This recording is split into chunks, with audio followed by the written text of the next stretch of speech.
Hi guys, and welcome to another episode of Ethical Investing with the Urban Hippie.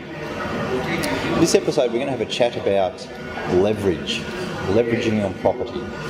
Okay, this is where a 7% capital growth can actually end up with a 35 to 280% return on your investment. I know that's a little bit hard to believe, but again, what we're looking at today is how leveraging our money can get us up to 280% capital growth.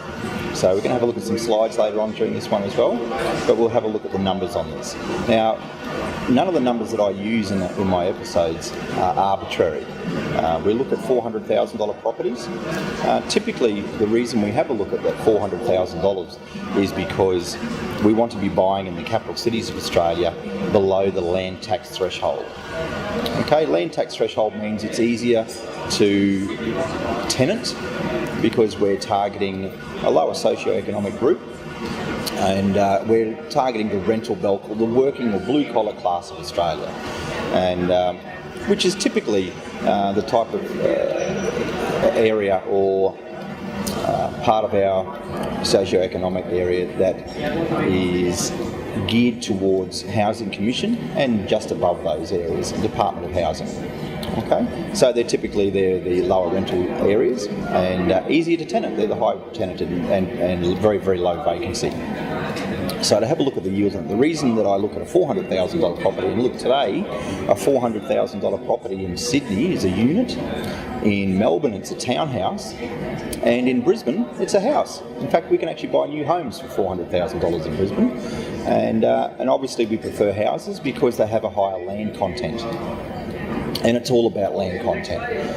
That is what creates the wealth for us. That's what gets the capital growth.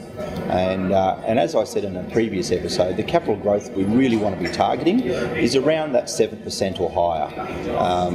That means that we're looking at a doubling in value roughly every 10 years if we're having that above 7% capital growth. Also, we can achieve cash rates for most banks today around that 5%. So it means we're buying low and we're achieving a higher profit on our cash rate.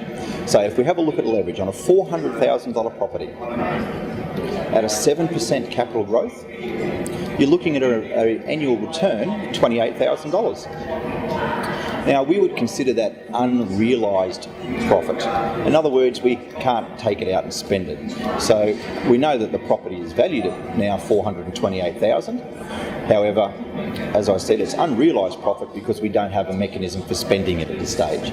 So what we need to do once we know that the property has achieved that capital growth is refinance the property to an offset facility or a line of credit to lock that in.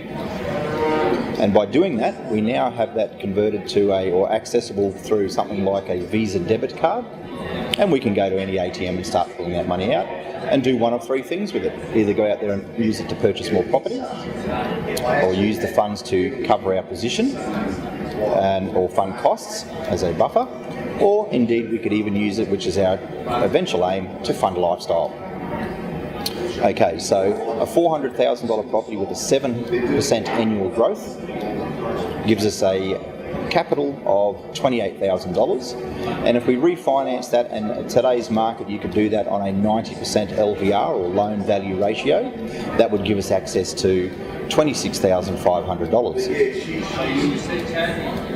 Okay, now the leverage component of this, we didn't have to put in $400,000. We could actually borrow some money. At the moment, we could borrow 80% without paying LMI or lender's mortgage insurance. Okay, so that would mean that we're actually borrowing on the property $320,000, and we would be putting in from our own equity or cash $80,000. As long as as you remember from our earlier episode, principle number 2, which is that the holding costs of the property are covered by our rents, that means that the 7% capital growth of $28,000 is actually a return on our $80,000 deposit. I'll say that again. As long as our holding costs are covered by our rents, that means that our 7% capital growth of $28,000 is actually a return of on our $80,000 deposit. And guys, if we do the math on that, that is a 35% return on our investment. I'm sure you'll agree with me, that's fantastic. If we just had left that $80,000 in the bank or in our current property as equity, we'd be earning, say, 1.9 to 3% interest, or it would be just static. But by pulling that money out and putting it into a property valued at $400,000 at an 80% LVR and a 7% capital growth, we've had a return on our investment of 35%. So what we're talking about here, guys, is not spending money, it's repositioning it. We're actually taking it from our bank or our current equity, putting it into another property that's achieving quite a modest 7% capital growth, but because we've only put 20% of that of our own money, we've actually achieved a 35% return on our investment.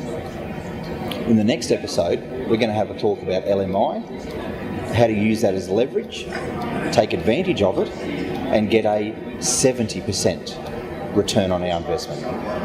Thank you, and I look forward to seeing you at the next episode.